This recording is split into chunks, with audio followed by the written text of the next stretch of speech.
Thanks, Tony, for coming down.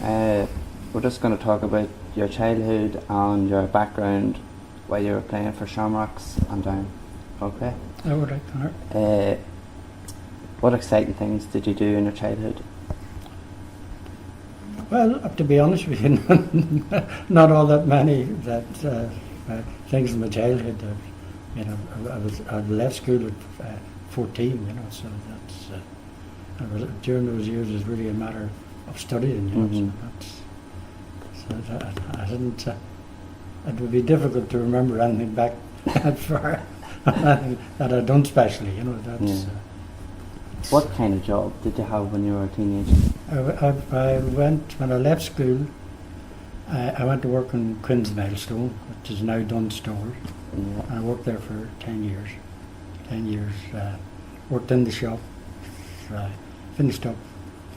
That I was in charge of some of the staff in it, and particularly in the stores area.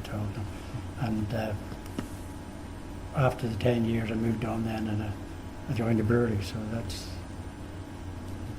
And I was with that brewery for over 30 years. So. What was it like growing up in your local area? Well, it was where I lived. It had a reputation for probably being a tough area. Yes, yeah. But at the end of the day, it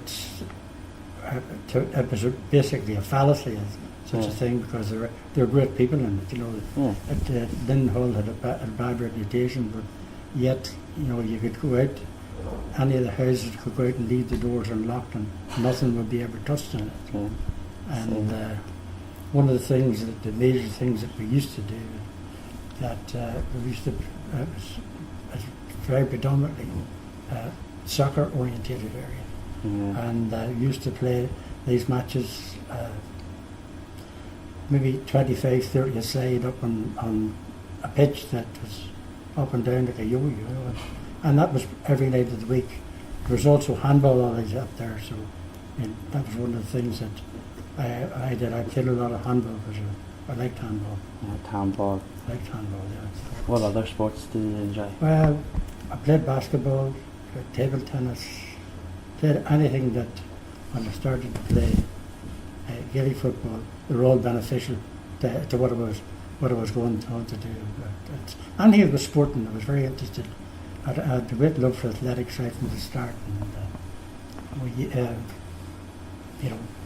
one of the things they gave, which I think I mentioned to you actually, that our ways of entertaining ourselves at night were having what we call tag teaming, where we picked up 2 teams of 4, and it was one of the guys got a start, and you had to catch them once you catch them. We covered mileage, and it was there was always penalties for the guys that never complete the task.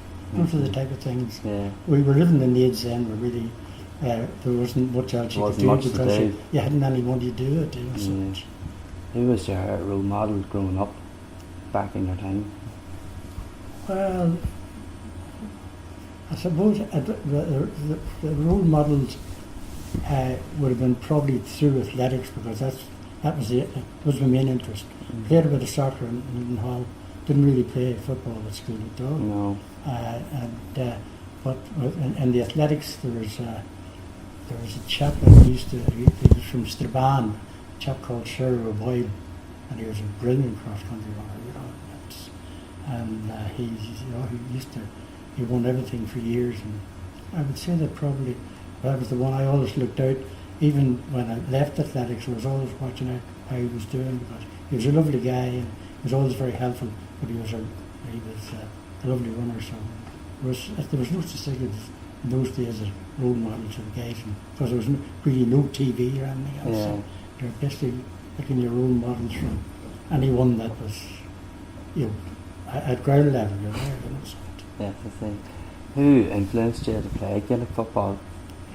Well, I would say that I came into it very much by accident.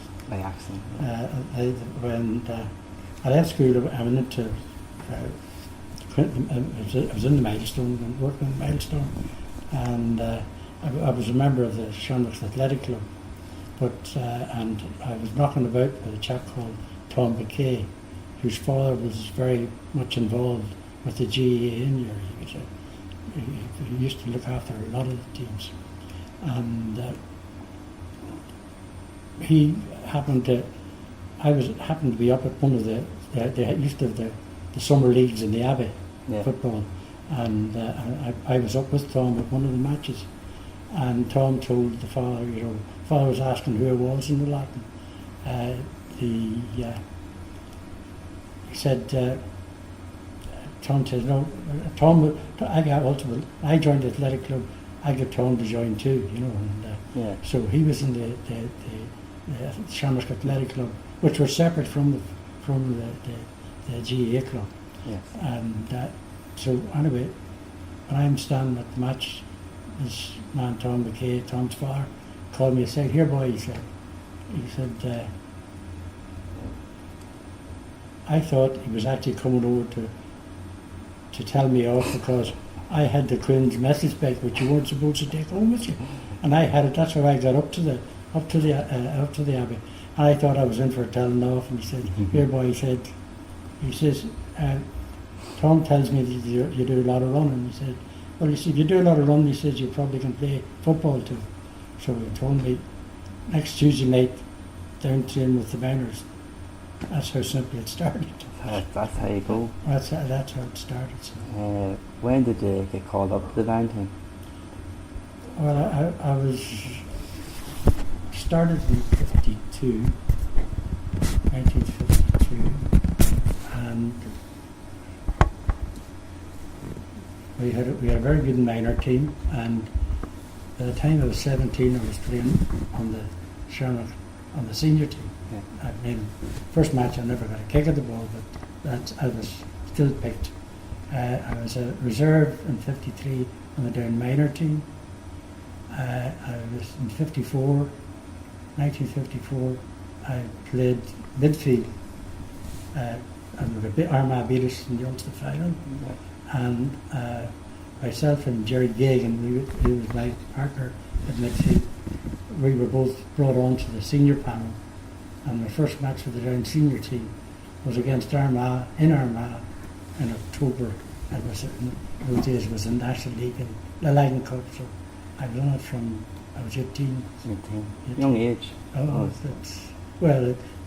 was very much a learning curve. It's county football is just that. It's a wee bit quicker than club football. And were you nervous when you first started on the down? I was, particularly it was against Armagh. That's big occasion. Big occasion playing around. And they didn't beat us that. My memory serves me right there. I was marking Magee McAvoy that day. Magee gave you a hard. No, that's that. He was. And they had a good team at the time. Who was your toughest opponent while playing for down throughout the years? Well, I ran into a few of them over the years. I would say probably the toughest guy that I ran into was probably Johnny Egan of Offaly. He was a great cornerback, He wouldn't give you much, so he wouldn't try the whole game. Very physical, very hard to try. Very tough, very tough, very close marker. But wouldn't give you much now. No. And who would be the most skillful player within the down team while you were playing? Oh, we had a forward line. Great forward line back then. We had a forward line that's could play anywhere. Yeah, it was an absolute. I always considered myself as a midfielder, and I played there most of my life. Yes. But I finished up playing corner forward in the down team here again by accident. I was picked as a sub in 1960 for the Railway Cup team. And the night met up and Alf Murray, ex-GA president, was manager of the team, and the match was at Croke Park on Sunday. We were playing Leinster, and arrived at the hotel anyway. And Alf Murray bought me and he says, "Tell me," he said, "what's your position do you prefer to play in?" And I said, "I played midfield most of the time, but I played centre half forward." So the next thing, reading out the team. Jimmy Keever cried off the team. Yes. So I thought I had a chance of playing. I'd been playing midfield. The next time when they called it the team, I was picked to play right corner forward. Corner forward, you didn't know that. Huh? Right corner forward. So, and that's where I eventually finished up there. It's not I played. I used to start most matches right corner forward, but I very rarely. You'd like to come right around the No, middle. but I very rarely finished it there because You want to be more involved around the middle. We worked a pattern of playing moves, you see. So. Yeah, passion. It's very hard to explain, but I was playing with a lot of players who are natural players, and Very skillful players. Most of the things we've done were never coached. It just seemed to come natural. What was your best ground to play in? Oh, Crow Park. Crow Park, without a doubt. I enjoyed playing Wembley, but it's forgetting football was probably just that bit of a small pitch, but I enjoyed that because it's a fantastic service. Best player you've played with in your whole time with Shamrocks and that's one player, if you could. The best player I played with, and I'd said mostly forward. It's hard to say, but Paddy Doherty at his best was absolutely, and he was so easy to play with. They all had their, and then with Sean O'Leary on the two channels. I mean, brains the burn, So it would be hard for me to pick the best of them, But I'm played against a lot of. I mean, the best footballer that I think that I ever saw and played against was Sean Purcell of Galway, who could play anywhere. The only position I think he didn't play in the Galway team was goalkeeper. He played fullback, centre half back, midfield, centre half forward, full forward, and the lot. So just a player that all round. He was an exceptional player. He was. O'Connell was a great player, but O'Connell had one weakness that he didn't. He was great in the air and feeding the ball, but once it hit the ground and became a breaking ball, it was a different proposition. We felt that he never worked hard enough to get the breaking ball. If he missed his catch at all, at times he'd be inclined to stop. Yes. We didn't. What was the feeling like before the All-Ireland semi-final against Kerry? Can you just describe any emotion? Well, the first semi-final we played was against Galway in '59. Galway in '59, and to this day, you have also memories of it. But to this day, you had the parade around the field and everything else. This day, I couldn't tell you what the band or anything else was playing that day. It was a massive occasion. It was the first ever for a round team, that just coming out of the blue like that. And we started off great for the first 10 minutes. Had all the play, didn't get many scores, and next Galway's experience closed in on us. And I finished up. I think at left half back that day because we just lost our way. Because the occasion, to be honest, was probably it was probably too big for us. Too big for us. Too big. And but we learned a lesson from it. So it's.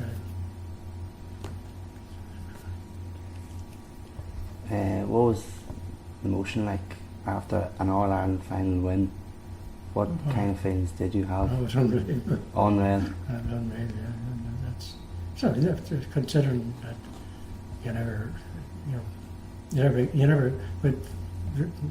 I personally never expected I started playing Kelly Photo to play in the Northern Ireland final, but then, sort of 4 or 5 years, Seeing all your fans, your family, your friends, supporting everything. Pouring on to supporting everything else was fantastic, and the atmosphere was yeah. very good. And I think it was then when I went to work down south, we had great support at home, but the number of counties that actually supported down over the years in the south, particularly Monaghan, parts of Cavan, funny enough, other places that, the Monaghan people used to shout for down, even though we were playing Monaghan, that was fantastic. When did they retire from the game? Well, I was on a team when I was 18, and I was with I left Queen's in milestone 62. I got a job with a Bury tennis lager, yeah. a tennis lager, and I was working with them, and we then worked for about a year and a half in the north, and then tenants sold to Bath, and then Bath moved into the south, and so I was moved down into a lot of it because of the GAA influence, because I was still playing for the county at the time, and we were trying to open up the market there. And we started there, and I found then that after a period of time, I used to take my gear with me. I was away from home most of the time. Yeah. I used to take my gear with me, but I found out and discovered afterwards that that it was very, very hard to do it. So. Do you regret anything, like while playing for Shamrocks or down? Not really, because at the end of the day, I had no expectations. That's it. All I did was I liked athletics. I liked and doing when playing with the Shamrocks, I was playing with guys that we all grew up together. We all sort of grew up together. So at the end of the day, I enjoyed it, and it was.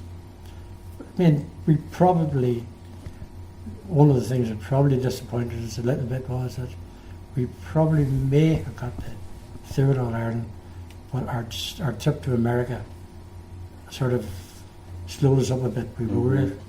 We played a National League final in '62.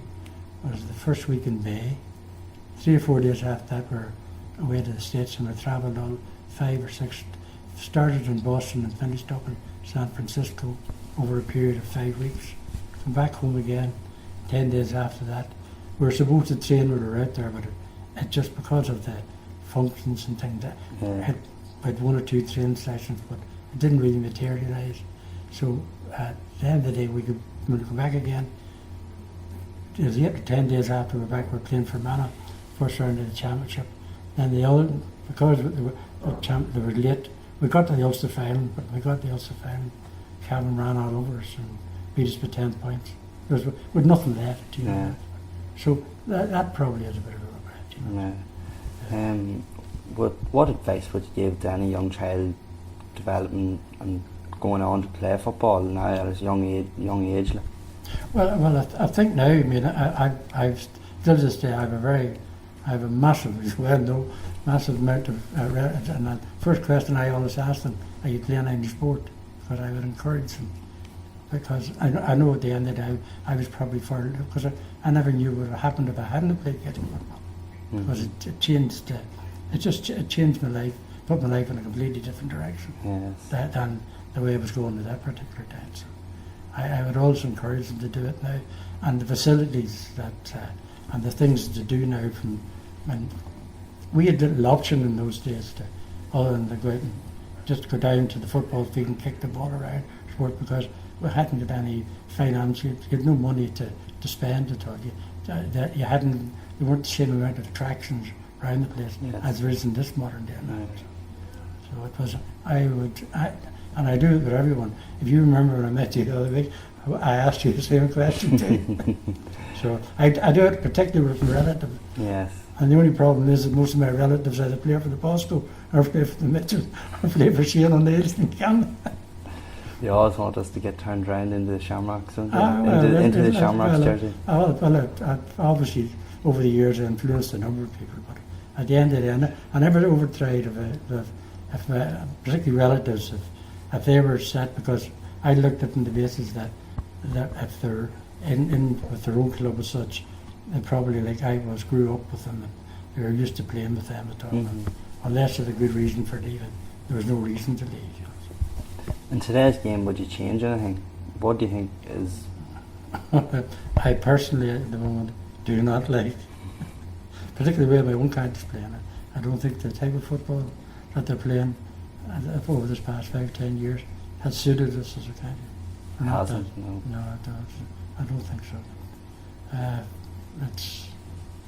Don't I wouldn't like to be overcritical as such, because probably our game was a bit, it might have been more physical as such, and that there, but I don't, the type of stuff that they're playing, I find that, I mean, one thing we all, I personally, I never minded the physical side of it, because once you go out and play your ground, in those days, when you're out in the field, I expected a bit hit, you know, Yeah. I expected a bit hit, and it's, in these days now, when I see some of the guys, it's not as bad in Gaelic football as in some other sport, but it was developing there for a while where guys getting hit, I just touched and they were rolling all over the place and bugger all around with them, you know, so. Who would be the most promising footballer development right now in the whole county? Well, the remarkable thing about it, one of the guys who I thought would probably be a very prominent guy in the down team at the moment decided to pull out of the panel there, Keelan Mooney, who played for college. I thought now when he particularly was playing college's football, he was probably, you know, one of the best things. I said, now, there is a player, you know. Mm-hmm. He was apt, but whatever happened to him was such, he went away immediately to Australian rules, came back, and he came back stating that all he wanted to do was play for Downhill, and yet he pulled out of the panel there. He's playing away with his club there, but so. No, I thought he would have come back and played That's what played for him, but that he didn't. Was one of his, it said was one of his reasons for coming back. You know? Yeah. Martin Clark's a good player, but Martin obviously has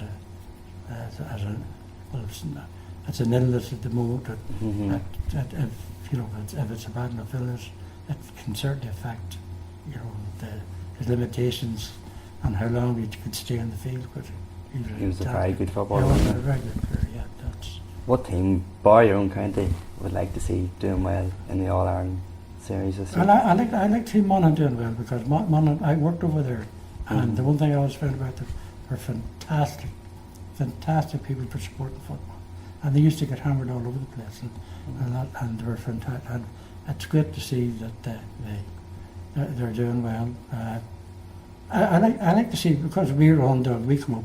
I always like to see underdogs doing well. You know, that's we always like you always go in search of. We never mind. We always love playing Kerry, because we always find playing Kerry would always let you play, you know, and some other leagues of Offaly were different. Their defence would try and not let you play, you know. Yes. They're very physical. Tony, thank you for your time and effort coming to this here. Thank you very much. Thank you. No problem, Conor.